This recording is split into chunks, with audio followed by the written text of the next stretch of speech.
Otli lectores, ¿cómo están? Mi nombre es Gabriela Estefani y esto es Otli, Camino a la Lectura.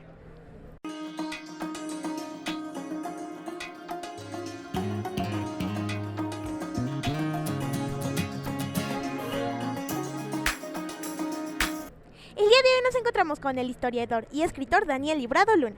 ¿Cómo estás, Daniel? Es un gusto conocerte. Muy bien, muchas gracias. Igualmente es un gusto poder participar en tu canal. Gracias. Daniel, ¿nos puedes platicar un poco sobre ti? ¿De dónde eres? ¿Qué estudiaste y a qué te dedicas? Bueno, yo soy Daniel Librado Luna Cárdenas, estudié historia. Bueno, pues desde niño me gustó muchísimo la historia. Recuerdo que tenía ahí unos cómics que sí me la pasaba leyéndolos, hasta se terminaron deshojados algunos ejemplares. Y bueno, pues cuando fui creciendo me di cuenta de que existía una carrera que se llamaba Historia en la Facultad de Filosofía y Letras y dije, bueno, pues me interesa, ¿no? Es lo que más me interesaba de toda la oferta de carreras en la universidad y bueno, me fui para allá y pues me atrapó muchísimo, me gustó mucho y seguí estudiando. Después de la licenciatura estudié en la maestría en el Instituto Mora, ¿no? Entonces, historia es lo que desayuno, como dicen. Perfecto. Cuando eras niño, ¿te gustaba mucho leer y en especial sobre historia? Sí, claro que sí, me gustaba mucho. Te digo que esta colección se llamaba México, un pueblo en su historia, que me compró mi papá cuando todavía era muy chiquito, todavía ni sabía leer, pero ya ahí estaban las historietas y eran muy bonitas, muy bonitas. Les recomiendo que vayan a alguna biblioteca y que las revisen porque la verdad el dibujo, la tinta, todo estaba muy bonito y la verdad es una historia, son como los libros que los niños deberían leer para conocer su pasado, ¿no? En vez de Superman o Spider-Man, está bien, pero primero estos, ¿no? Estos libros de historia y ya después la ciencia ficción. Exacto, que sepan que también son interesantes. Claro, y que bueno, pues en este caso Francisco Villa, Zapata, pues hicieron actos muchísimo más heroicos que Spider-Man y esta cuestión. Entonces estos héroes a veces también pues tienen estos episodios muy interesantes y que pues cuando los leemos pues nos nutren y nos motivan también a hacer cosas pues que a veces pensamos que no podemos hacer, pero que sí las podemos hacer, ¿no? De niño, ¿qué soñabas que querías ser de grande? Pues mira, y ahora que estamos en el Museo de Antropología, cuando yo era niño yo quería ser arqueólogo, realmente eso fue como mi primera pasión. Me gustaban mucho las cuestiones de los mexicas y venir aquí a la sala mexica del Museo de Antropología para mí era lo máximo para mí era lo mejor de lo mejor venir al Museo de Antropología.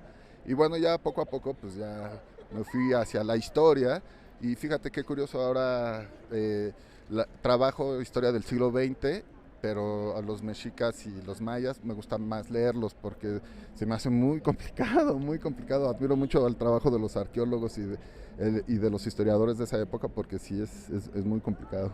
Sí, es mucha información. Sí, y además es entender una religión pues distinta a la tuya, una forma de ser también distintos, de pensar y de conducirse también con la sociedad y con la naturaleza. Por eso también es algo también muy rico cuando uno conoce pues sobre los pueblos indígenas de México porque nos enriquecen nuestra vida diaria, nuestra vida cotidiana y entendemos que la vida pues tiene muchos colores y muchos matices, ¿no? Así es.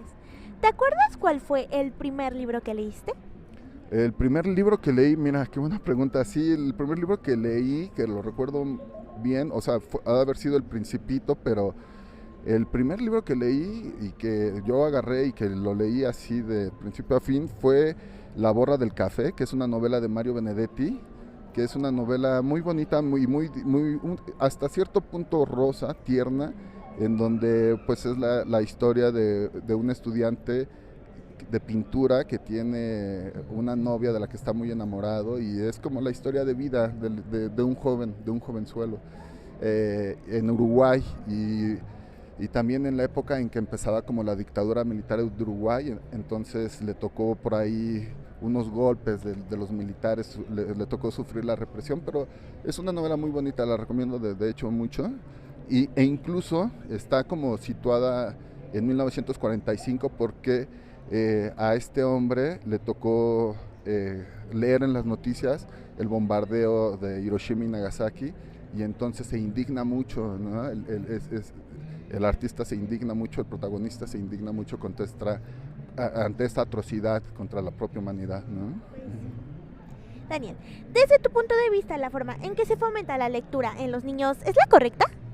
Ay, pues mira, yo tengo una hija que más o menos ha de estar, bueno, ya tiene 16 años y yo desde que era niña pues leía con ella, leímos El Principito, lloramos juntos en El Principito al final, entonces yo creo que tiene que ser un acto de amor, ¿no? La lectura también tiene que ser un acto de amor y tienes que leer junto a tus hijos porque de otra forma no van a entender toda la cantidad de emociones que trae el libro, ¿no? Y que pueden conectar a ambos lectores, entonces tiene que ser un acto compartido, sí. Tienes mucha razón.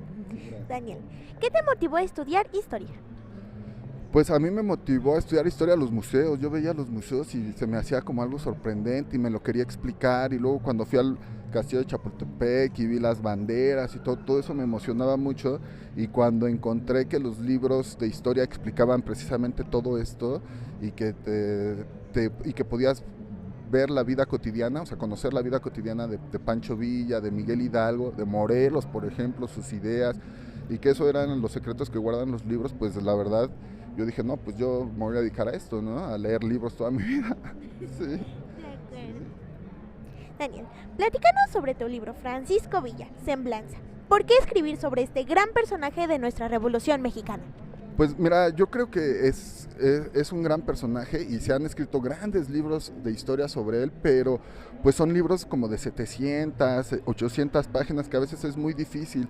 Entonces lo que yo intenté hacer fue como un esfuerzo por condensar la historia del personaje y hacérselas como más fáciles a los lectores jóvenes, ¿no? So, estaba pensando sobre todo en mi hija, que mi hija la pudiera comprender de principio a fin, sin necesidad de recurrir como a internet para clarificar algunas cosas. Entonces yo lo que intenté hacer fue un relato sobrio, un relato tranquilo, como muy al alcance de las nuevas generaciones y de los lectores que están empezando, que les sea más fácil leer una biografía de 100 páginas y después pues irse a otros libros poco a poco más complicados, ¿no? Sí, sí, pero es una invitación a la lectura de historia de una manera pues más sencilla, ¿no? Ajá, con este intento de divulgación. Perfecto. Daniel, ¿algún dato importante que crees que se desconoce sobre Pancho Villa que tú crees que debamos conocer? Pues su interés por la educación, ¿no? El Pancho Villa estaba muy educado en la educación de los niños. Él siempre que veía niños jugando quería poner una escuela porque él mismo no tuvo educación, no tuvo la oportunidad de ir a la escuela y él sabía que había perdido algo muy importante en su formación como niño, pero también como adulto, que era pues la educación, ¿no? Entonces él nunca permitió que los maestros no les pagaran bien o que tuvieran salarios bajos, ¿no? Él en su escuela de Canutillo incluso le escribió al presidente para decirle que les pagaran más a los maestros, entonces él siempre estuvo preocupado por la educación y por la educación de los infantes sobre todo, ¿no? Es algo que a mí por lo menos me llama mucho la atención porque a mí me tocó también vivir en 1999-2000 la huelga del UNAM cuando querían subir las cuotas y querían privatizar la educación, entonces para mí que viví ese proceso, pues el esfuerzo de Villa porque la educación fuera gratuita y universal me parece de lo más rescatable del personaje, ¿no? Hay una frase que dice, quien no conoce su historia está condenado a repetirla. ¿Qué tanto los mexicanos conocemos la historia de nuestro país? Pues yo creo que depende de los sectores sociales, ¿no?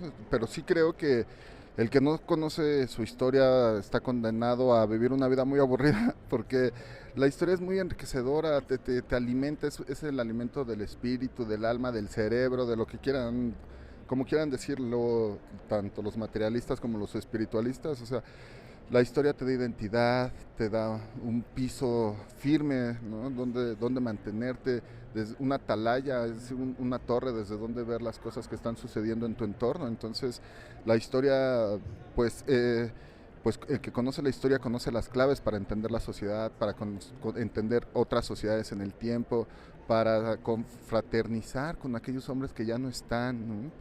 Para conocer a nuestros ancestros y conocer su forma de pensar y su forma de entender la vida. Y pues así podemos encontrar como muchos tesoros y muchas claves también para llevar nuestra vida mejor, ¿no? Entonces, la verdad, la historia te abre los ojos y te provee de herramientas para la vida cotidiana. Sí, así es. Si tuvieras un poder, ¿cuál sería y por qué? O hay un poder, pues a mí me gustaría como tener el poder de pues viajar en el tiempo, ¿no? O sea, me gustaría tener como una máquina que pudiera con la que pudiera viajar en el tiempo, que los libros son esas máquinas, ¿no? Realmente viajas con tu imaginación, pero si pudiera existir una máquina para viajar en el tiempo, ¿Y me a dónde gustaría. irías? Pues realmente iría como al tiempo de la revolución en México, ¿no? Para ir, estar en la pachanga, en la fiesta, ¿no? Así, para conocer a Zapata, por ejemplo, ¿no? Poder ver a Villa, ¿no? Esa sería como mi ilusión. De acuerdo. Daniel, ¿cuáles son tus planes y proyectos a futuro? ¿Algún libro nuevo que estés escribiendo? Pues de hecho acabamos ahí en el instituto tenemos la entrevista que le hicieron a uno de los segundos de Villa, que es Nicolás Fernández, y se la hizo un político y periodista que es Píndar Uriostegui. Y bueno, ya rescatamos la entrevista, la vamos a publicar, pero la publicamos como con un estudio biográfico del personaje. Y me tocó hacerlo, me tocó rastrear la biografía del general Nicolás Fernández, y que es una biografía como paralela a Villa, es como un amigo de Villa y más o menos viven lo mismo, pero el general Fernández le sobrevivió 50 años a Villa, él murió en 73, entonces esos 50 años también son bien interesantes porque es el segundo de Villa que también está luchando, sigue luchando por los ideales de Villa, entonces ya está a punto de salir esa publicación digital, que primero va a salir como digital para que la descarguen todos y puedan conocer también a otro de los hombres importantes del general Francisco Villa. Excelente. Daniel, ¿qué propones para que más niñas y niños se acerquen a la lectura? Pues yo digo que es responsabilidad de los padres, para empezar, de los padres, de los maestros, una responsabilidad compartida también por el Estado. El Estado, estas instituciones de cultura también tienen que seguir editando libros para niños y además libros que sean cercanos para ellos. Por ejemplo, ahí en el INEM publicamos un libro que se llama Historia del Pueblo Yaqui, en donde tratamos de rescatar la historia de la comunidad, pero contada a través de los ojos de una niña yaqui también, ¿no? Entonces, pues ese libro como que sí trata de rescatar la identidad y generar orgullo en la comunidad. Y pues yo creo que esos libros son los que hacen falta, libros que sean importantes para la comunidad, importantes para la familia, ¿no? Que sean también centrales para la vida de estos infantes. Por ejemplo, aquí me gustaría también pues encontrar un libro que hable de la infancia, por ejemplo, en Iztapalapa, ¿no? A lo largo del siglo XX, cómo se fue pensando la infancia en Iztapalapa, que es una demarcación de la que yo vengo.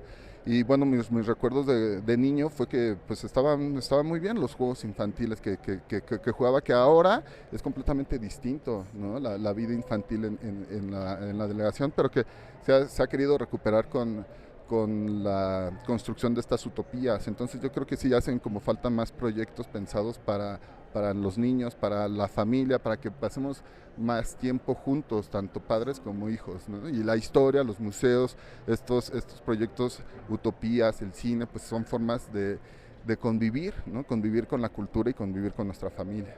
Sí, así es. Daniel, ¿nos puedes dar tus redes sociales para que más personas conozcan tu gran trabajo? Gracias. Pues mis redes sociales es Daniel Librado Luna en Facebook y en Instagram. Y bueno, pues ahí comparto un poco de fotos de mis libros y un poco de los eventos que hacemos ahí en el INERM, ¿no? Ahí sí me quieren seguir. Muchas gracias. Perfecto.